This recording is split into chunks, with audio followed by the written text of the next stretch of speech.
Welcome to tonight's InfoWars Nightly News. Today is Thursday, April 23rd, 2015. I'm your host, Rob Dew, and here's a look at what's coming up tonight. Tonight, a breakdown of Marine riot training. Then, a childhood classic is ruined in a bid to push vaccines. And the world's largest polluter is exposed. That's next on the InfoWars Nightly News. If you really want to get into conspiracy theories, I'm a reptoid clone of John Wayne and Elvis. Our top story tonight already adds to the heightened concern that a lot of people in America are experiencing now, especially with all this military training that is going on in our backyard. And it's this article from Paul Joseph Watson. Video, Marines conduct riot control drill. Troops repel angry protesters with pepper spray and rifles. He writes, the video, which shows Marines taking on irate demonstrators with pepper spray, batons, and rifles, will only serve to heighten concerns that the U.S. Army and federal government are preparing for more civil unrest in America in the aftermath of the Ferguson, Missouri riots. The fact that the training exercise has been presented for the consumption of the American public also raises questions as to its intended purpose. And now we're going to go to the accompanying video report produced by Next News Network's Gary Franchi. And when we get back, I want to talk about some movies he's produced in the past which show how this has been building up to the point that we're getting to today. And we're going to have Staff Sergeant Joe Biggs, retired, in here to talk about some other developments that have happened with Jade Helm. So stay tuned.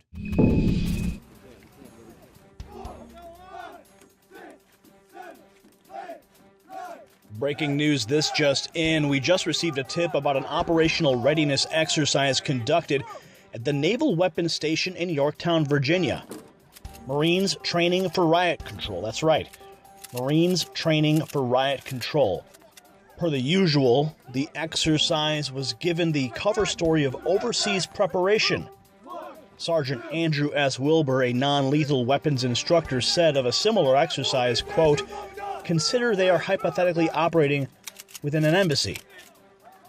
However, as we've been following for weeks, public concerns are running high amidst the recent Fort Lauderdale FEMA camp roundup drills and Ontario, California martial law training. Participants in this latest training exercise were the Bravo Fleet Anti-Terrorism Security Team Company. Oddly, the high production footage you're seeing right now is directly from the Department of Defense. It is a professional news package intended for the public to see. So this exercise actually has a twofold effect. First, the Marines are training for riot and crowd control on American soil where Tea Partiers and constitutionalists are constantly demonized by politicians and the media. In the event of civil unrest, these same Marines could deploy this training upon Americans. Second, the media production aspect of this is chilling because it shows they're doing this in full public view. They want this to be seen. Why? Because they want the public to accept Marines, not police, conducting riot control during the coming martial law and societal breakdown. While training is a common part of military life, these tactics are suspect in context of our other reports. I implore you to please review the content that is on this channel to gain the full perspective. And, most importantly, please be prepared for the unknown days that lie ahead. For the Next News Network, I'm Gary Franchi. And remember, like, share, and subscribe to our channel. That is how we bypass the mainstream media. That is how we grow.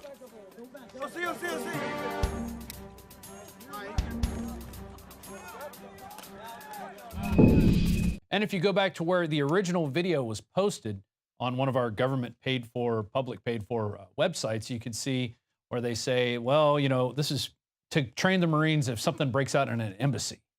And but as we've shown time and time before, we've shown plenty of footage of Army and Marines even training here on American soil, National Guard.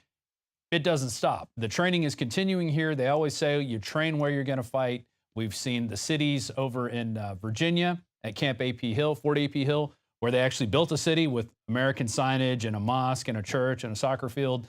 All this stuff is being done for us. And I'd like to call your attention to some videos that we put out a long time ago we actually didn't put this one out, but William Lewis, the guy who was narrating the video we just played, put out Camp FEMA. That was, I'm sorry, Gary Franchi with William Lewis, put out Camp FEMA, American Lockdown, Enemy of the State, Camp FEMA Part 2. And then myself with Jason Douglas and Alex Jones put out Police State 4, The Rise of FEMA, just showing the incrementalism that's going on here in our country with the buildup of these FEMA camps that now people are saying are Walmarts, but I'm not so sure about that. But joining me to answer the questions about this Marine drill and a few other drills is my good buddy here, Joe Biggs, who's actually been in, or you saw the riots break out in Ferguson with the people starting to throw stuff at the police and the shots heard and all that other goodness. What do you think after watching this video, just the raw footage, not with the narration? Well, there is some truth to the fact that they do that training for embassies because 9 times out of 10, they're going to have a squad of Marines guarding those embassies. So that makes sense. But just like earlier when Paul Joseph Watson and David Knight were speaking, there's double meaning behind training. It's not always just as crystal clear as it seems like we're using this only for this one thing. Well, they're using it for that as well, but they're also training to condition people here to get used to doing it on American soil. And that's what you have to focus on. And all these people who call us tinfoil, nut jobs, whatever, that's the angle they look at only, is the fact that, yes, it is training that's useful for embassy protection. But at the same time, if you go read the documents, it shows you that there's a double use for foreign and domestic as well. It looks like a three-way conditioning. You're training them for an embassy situation here in America, and then you're training the American public by putting this out to Americans and saying, hey, look at what we're doing. We're good little boys and girls. Don't worry when you see this in your neighborhood. It's no big deal. We're here to help. Well, the scary part about that training is how they're bringing the guns around as well. Yeah. Now, you know, I saw the riot police in Ferguson. You've been shot? Yeah, I've been shot. Luckily, when they did that, they didn't go quite that far.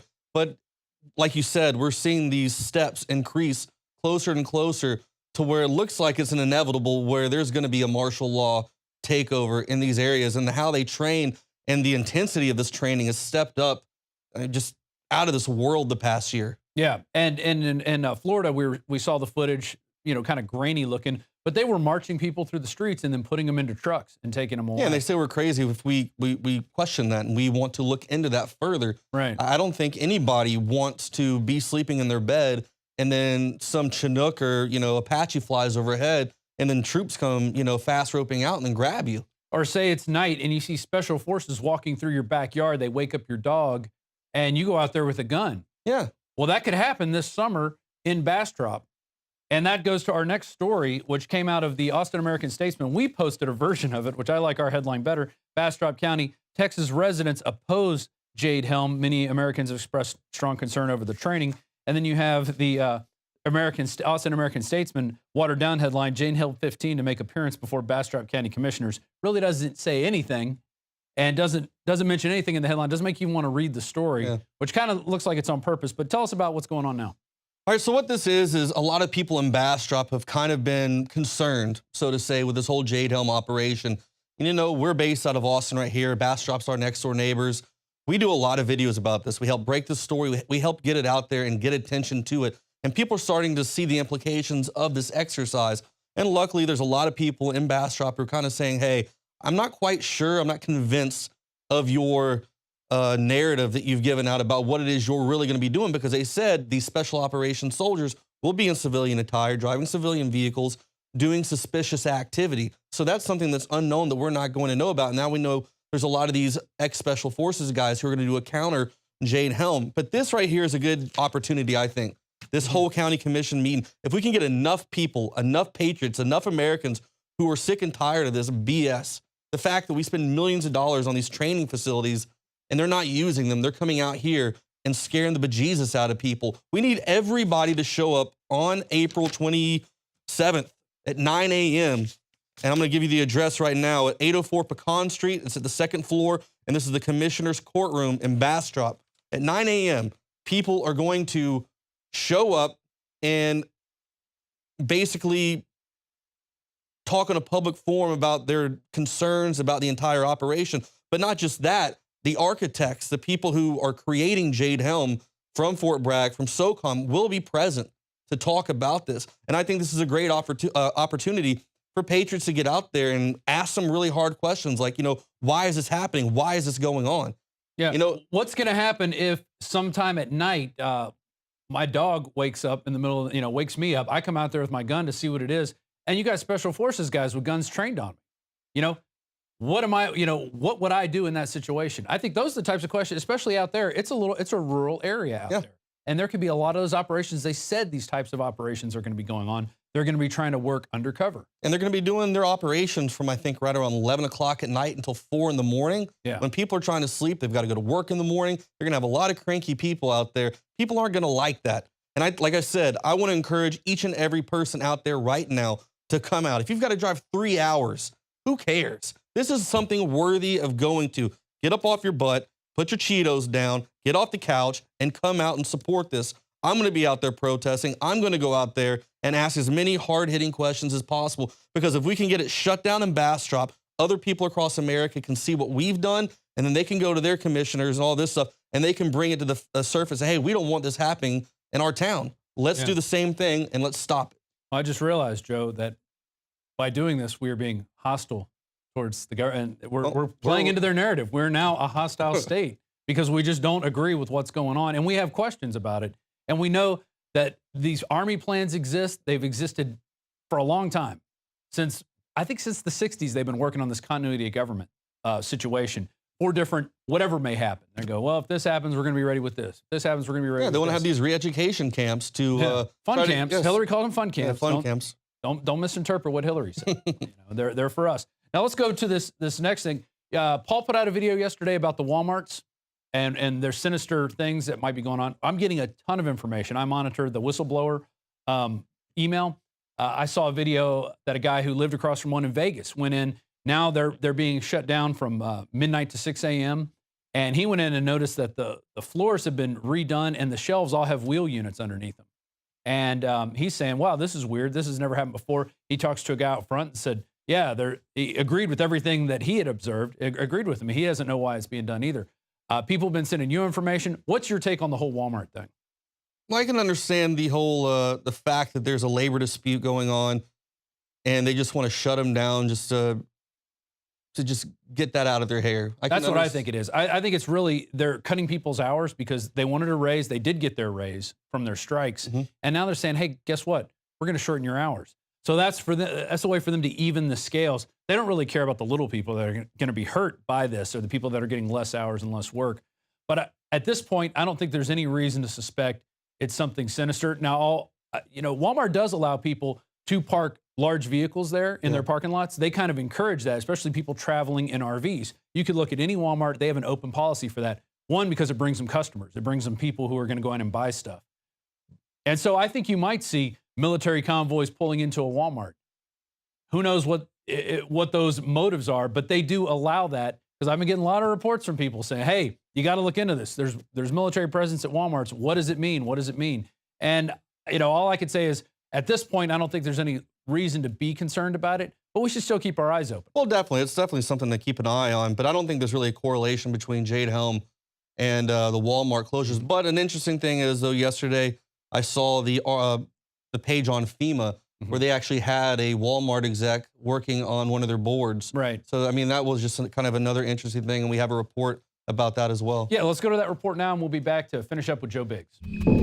Joe Biggs here with Infowars.com. Now, I just finished watching Paul Joseph Watson's new video, Walmart Death Camps for Martial Law Takeover Debunked. And in that, he states that the main reason behind these Walmart closures is due to labor activism, essentially. Kurt Nimmo also has an article up about that exact same thing as well. But I do find it interesting. I found some information on FEMA on their website, and back in August 9th of 2013, they basically appointed new people to a National Advisory Council, and one of the people who is still currently sitting on that board is a Mr. Mark A. Cooper, who is the Senior Director for Emergency Management, Walmart. So this guy is sitting on the board for FEMA, and he's also an executive for Walmart. So this is just something to kind of look at a different angle as well, wondering what's going on with that, if there's any kind of connection with this entire closures of Walmart, if there's a correlation between these and the whole Jade Helm operation. A lot of people think that, because of all these underground tunnels, that has it to do with, possibly transporting stuff, the fact that they're closed down and they're seeing cops and military presence outside of these, and it's further fueling the speculation that these Walmart closures have more and more to do with the Jade Helm operation. So stay tuned for more reports at Infowars.com. I'm Joe Biggs. And that report is called FEMA Mart Super Tyranny Center if you want to get it online and pass it out to all your friends. And I really think we've really covered the Walmart angle. We're looking at it. I'm looking at all the tips people are sending in. But at this point, I don't think there's any real cause for alarm. Yeah, there's no clear answer to what's really going on at this point. But like you said, it's good to keep an eye on it. Totally. Now, this last piece I want to cover out of USA Jobs. Federal Emergency Management Agency is looking for transportation managers. I sent this to you this morning.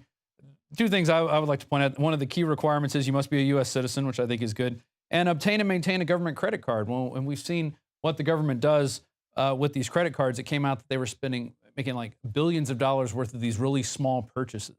So we know they have the ability to really waste money. But I like in their job summary, when disaster strikes, America looks to FEMA. Now FEMA looks to you. So what do you make of this transportation manager job opening? Well, it kind of goes with the whole Walmart conspiracy type deal that, a lot of people saying that these places are going to be shut down and used to transport water. Then they're trying to get transportation people who would possibly be driving or handling logistics of vehicles moving across large distances. Like I said, there's a lot of weird jobs that keep popping up, and it's just one of those things we have to keep an eye on and try and track what happens as things progress. Yeah, and I don't know if you remember back in Hurricane Katrina, Walmart actually sent they were sending 2 or 3 truckloads of water to New Orleans, and FEMA turned them away. Can you believe that? They're like, here's the water. They're like, no, you didn't go through the proper processes. You got to go fill out applications A, B, and C. Can't take this water. Get it out of here. So that's what happens when disaster strikes. FEMA turns away free water. I mean, it was free water. It was like, here's the water. We want to help. We've taken most of your small businesses. Here's how we're going to pay back a little bit. We're going to give you a little bit here. And that's a place that needed water at that time. I mean, that's just, they needed fresh water. They're already going door to door to take people's guns. So now they're just going to keep water from getting to you. Get people thirsty. Well, that's what we're going to cover in this segment. We're going to be back with a whole bunch more. And I'm going to cover one of the largest polluters in the world. Well, stay tuned. It's going to be at the end of the news, but wait till you see who we caught red-handed polluting our Earth. Rob doing this is InfoWars and Nightly News. My buddy Joe Biggs.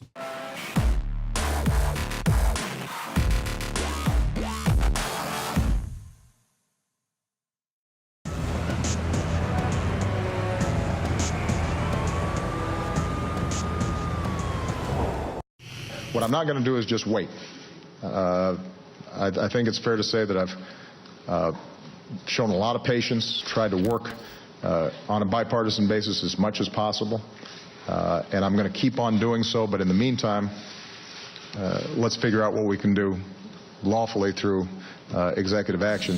Obama's Executive Amnesty 2015. Texas Congressman Lamar Smith dubbed it the worst prison break in history. 2 years ago, ICE officials released into the United States more than 36,000 illegals with 88,000 convictions under their belt. 200 convictions of homicide, 400 sexual assault convictions, and around 16,000 drunk or drugged driving convictions. Thanks to FOIA requests by Judicial Watch, we know that the Department of Homeland Security told 166,000 more convicted illegals to deport themselves. Of course, none of them left. And now we have a grand total of 195,900 convicted illegals wandering around the United States, all thanks to President Obama.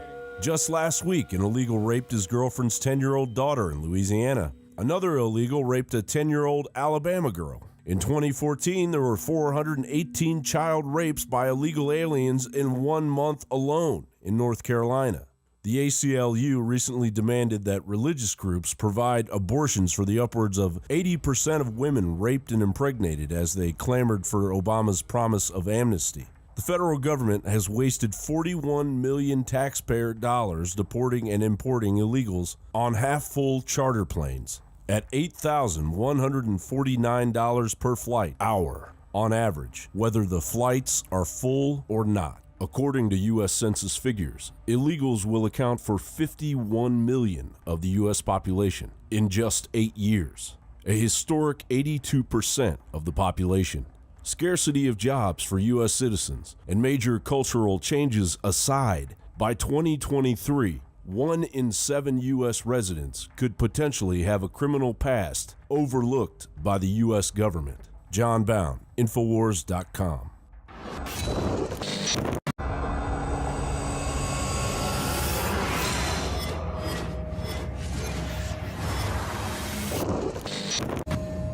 General, what do you think about the FBI saying that there was a terror alert on Monday about a potential Fort Hood situation? The police are shoving people, shoving Alex, shoving the crowd. Here we go, folks. I'm being assaulted. Whether it's the radio show, the news websites, documentary films, or the nightly news, InfoWars is the tip of the spear. Is this another false flag stage attack to take our civil liberties and put more homeland security while sticking their hands down on pants on the streets? It's up to us to set brush fires in the minds of men and women everywhere. And that's what PrisonPlanet.tv is designed to do. You watch, the Assad regime is going to be blamed or accused of using chemical weapons against the so-called rebels. What we see now is a war against reality. It's a war against the truth. It's more vital than ever that supporters of freedom become members of PrisonPlanet.tv and share their membership with up to 11 friends and family. Visit InfoWarsNews.com today. Become a member, share your membership, and help take the InfoWar to the next level.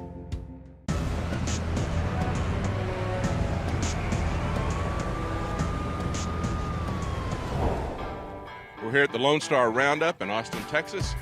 This is their 14th year here. It's one of the biggest and best classic car shows in the country. All the cars here are 1963 or older. That means that they're at least 52 years old. You're going to see a lot of different changes here, but it's also a reflection of America's love of the car culture, and what it brings to us, independence and freedom. So we're going to talk to some of the people here and see what they think about the near future, where drivers are banned from the highway. Driving a car, there's something about driving a classic car with the windows down. Don't even have to have the radio on. You can hear the motor. You can't beat it. I'd get rid of my wife almost before I'd get rid of some of my cars.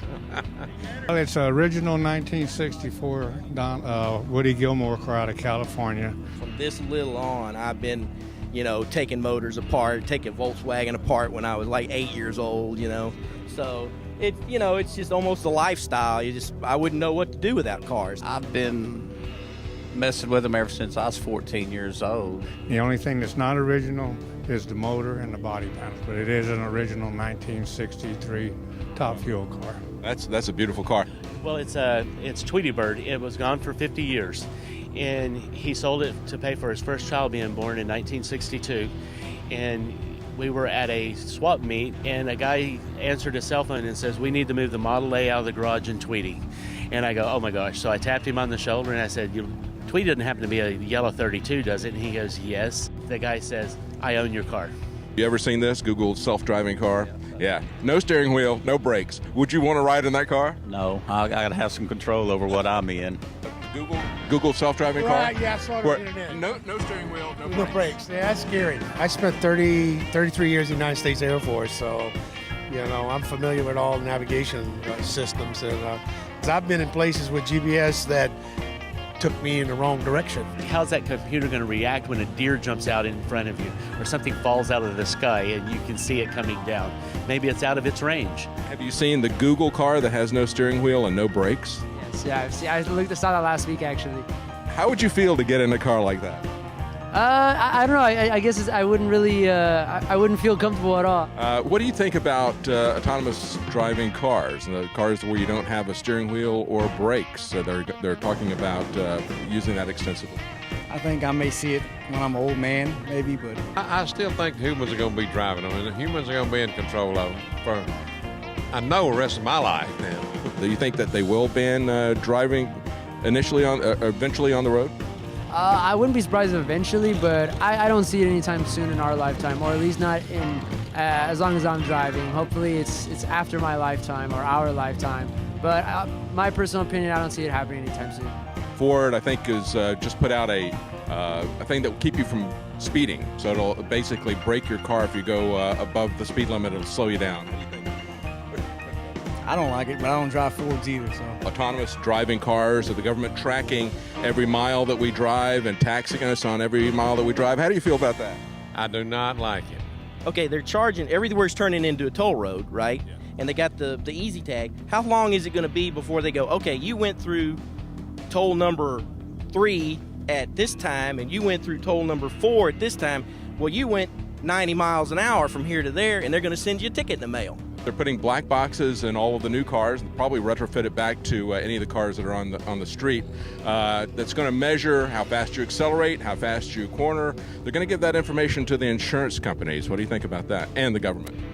I don't like that. I'm glad I don't have one on my car. The human factor needs to be there. You can't have everything computerized. The CEO of Uber has said that once they get self-driving cars, once they get autonomous driving cars, car ownership will go away. That's their goal. What do you think about that? They're going to have a hard time with that, I think. I mean, I think a lot of people are getting fed up with the infringement on our freedoms, with the spying and all this kind of stuff, you know? It's like, why are you spying on us, listening to my phone call and all it, and you're going to tell me I can't drive my car and I'm not going to have the freedom to go where I want to go? No way. It'll be a fight then. Well, I've talked to a lot of people here at the Lone Star Roundup. Everybody believes that there's a future where we're not going to be able to drive cars. Everybody believes that the future is going to have less freedom. Nobody believes that it's going to happen in the next 5 to 10 years. Even the young people don't think that it'll happen within their lifetime. We have to wake up to how rapidly things are changing and understand that unless we take steps, it will happen, and it will happen sooner than anybody thinks. For InfoWars Nightly News, I'm David Knight.